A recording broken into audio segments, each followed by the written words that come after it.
This week on VIP Access. Do you swear to guard the lives of the innocent and preserve the peace? I swear.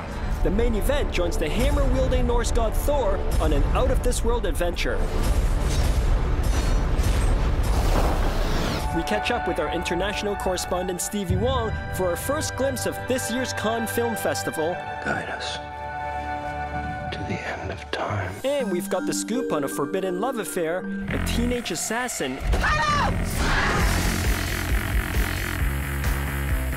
and an epic comedy adventure.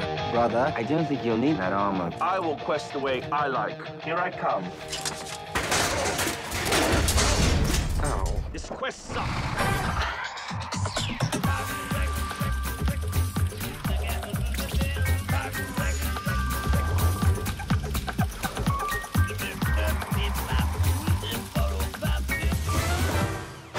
Hi there, I'm Des So and welcome to VIP Access. Our main event this week follows the epic adventures of an ancient superhero who was introduced in 1962 by the legendary duo Stan Lee and Jack Kirby. I'm of course talking about the hammer-wielding Norse god Thor. From the cosmic realms of Asgard to present-day Earth, Thor tells the story of one man's mythic journey. It's time now to get hammered. It's not easy to do what you did. You made my men look like a bunch of minimum wage mall cops. That's hurtful. Would you like to tell me, who are you? The day when we were actually shooting the scene in the lab, Marvel guys, Kevin said, listen, by the way, there's a new line in the scene, which is, you're going to tell me you're going to New Mexico. I've been reassigned. Director Fury wants me in New Mexico. Fantastic. Land of enchantment. So I'm told. Secret stuff. Something like that. So here I stand in New Mexico, where an anomaly has taken place. Sir, we found it.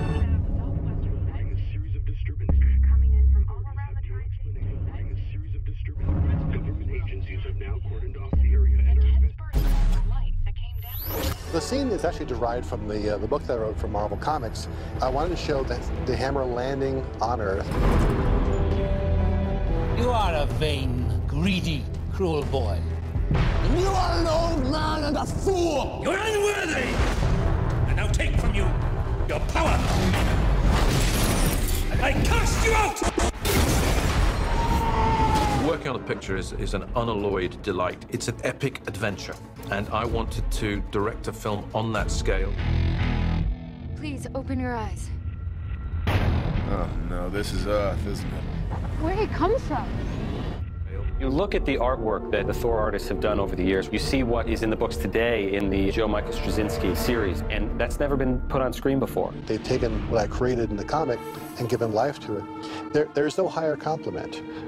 It's one thing to sit in your room and type, interior crater, there's a hammer lying there, some guys try to pick it up, and something else entirely to walk out and see a large crew actually filming that. Your ancestors called it magic.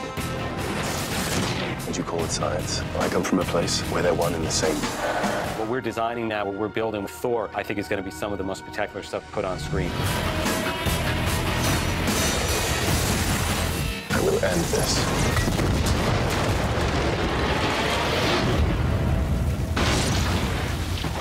We'll return to the intense battle of Thor a little later on in the show, but right now, it's time to check in with my man and award-winning journalist Stevie Wong in our new segment, Ask Stevie. This time round, Stevie and I chat about one of the oldest and most prestigious film festivals in the world, the Cannes Film Festival. Let's see what Stevie has to say.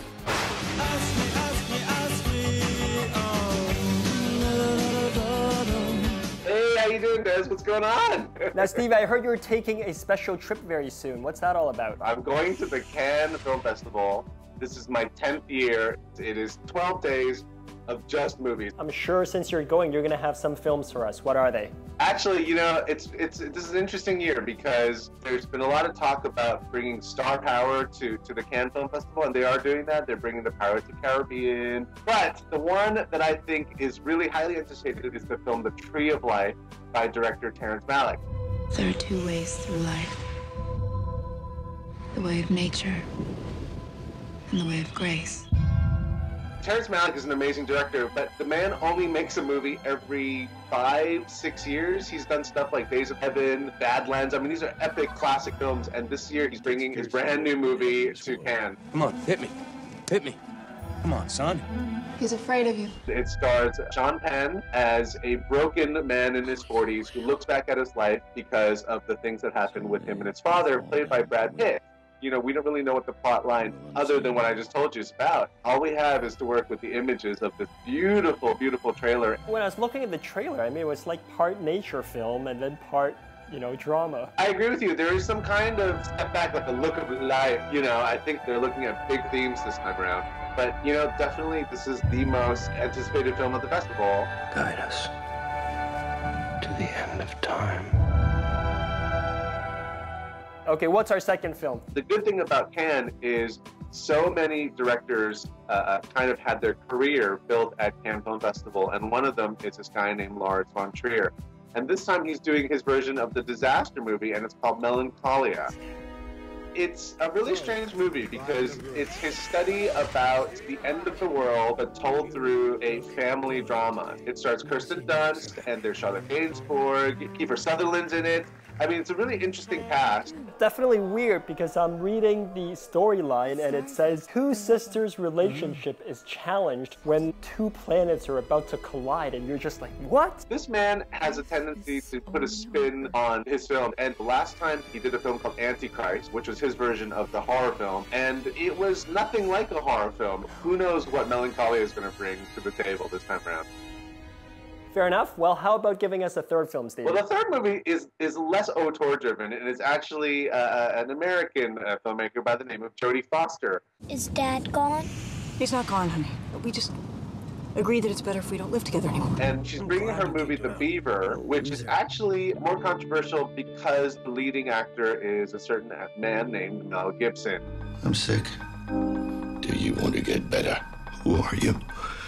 No, I'm The Beaver, Walter. It's a comedy, but it's one of those, like, lighthearted comedies in which he has issues with dealing with life, so then all of a sudden he uses a beaver puppet to speak for him. And that's how he deals with life that is going on in his world. It's the future. It's good that you bring up Mel Gibson, Steve, because, you know, this guy's a nutcase, and it seems like every time he's about to get back on track, he flies off again. You know, Jodie Foster is taking a huge risk on this guy, I think. She is taking a huge risk, but you know what? At the end of the day, he's kind of a great actor. So if it's any possible way that you can separate the two worlds of his crazy mixed in with his acting, then maybe that is the way to watch The Beaver.